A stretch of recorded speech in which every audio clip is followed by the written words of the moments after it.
Don Lemon, who who he purports to be a journalist, but then also says he's not political. You know, he's not political, but he's also not a journalist. I mean, he's just a guy who gives his opinion, poorly guised as a journalist. He got booted from the late night slot at CNN. And when you get booted on CNN, they don't fire you outright. They either put you on they throw you to another network like MSNBC, or they give you the morning slot. So they threw him to the morning. Anyway, he was on Stephen Colbert's late night show. And Stephen Colbert, who, you know, the budget on that show is bananas. He's got like 20 writers, massive staff. It used to be the #1 show in late night when Letterman had it.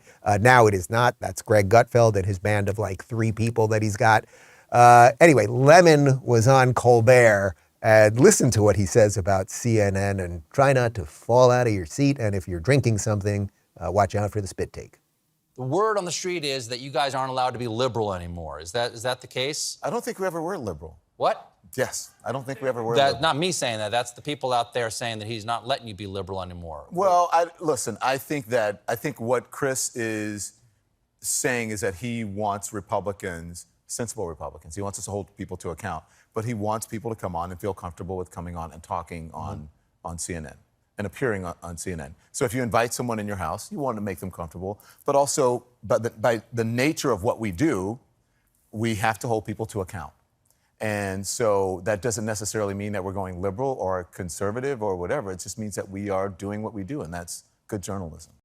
Ugh, he's such a shell of nothing with thick rim glasses. Like, it's just nothing what he's saying there. He's showing you exactly what the factory settings of all of this stuff is. The factory settings is basically we are Democrats. So when he's framing that conversation, he's saying, well, you know, it's not that we weren't liberal. What does he say?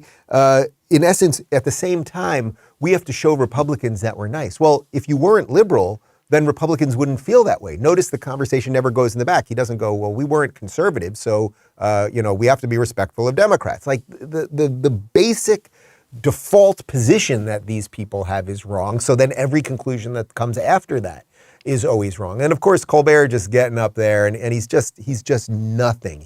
He's absolutely nothing except what the machine wants. That's exactly what Colbert is, which is precisely what I told Bill Maher a couple weeks ago. Colbert and I are not friends. Yeah, like those guys, to me, they're just the worst sort of partisan nonsense. You want everybody. But the good part of that is we don't hide it. Like, he doesn't like me and I don't like him. And we don't deny it and we don't like it. No, but he's nothing. Colbert? Yeah, he's nothing. He's also very successful. No, but he's just giving the machine what it wants all the time. For my differences with you, I totally respect you. Is well said. Yeah. Giving the machine what it wants. I wish I had thought of that phraseology. So giving the machine what it wants, which is also what Lemon is doing. It's what the people at MSNBC are doing. It's what big tech has done. Just can we constantly keep everyone enraged, confused, thinking Republicans are racist? Can we lie about all of the issues, whether it is COVID or very fine people on both sides, or the Jesse Smollett hoax, I do this all the time, or Brett Kavanaugh, or Kyle Rittenhouse, all of the lies that they push, because the police are racist and systemic racism and boys are girls, all of the stuff, guys, you get it. And if you keep giving the machine what it wants, you will get jobs. I guess you will be successful in media and everything else. It's a little harder, I suppose, to be honest and fight for truth and reason and human rights, I suppose. It's a little harder to do those things, but I think it's well worth it.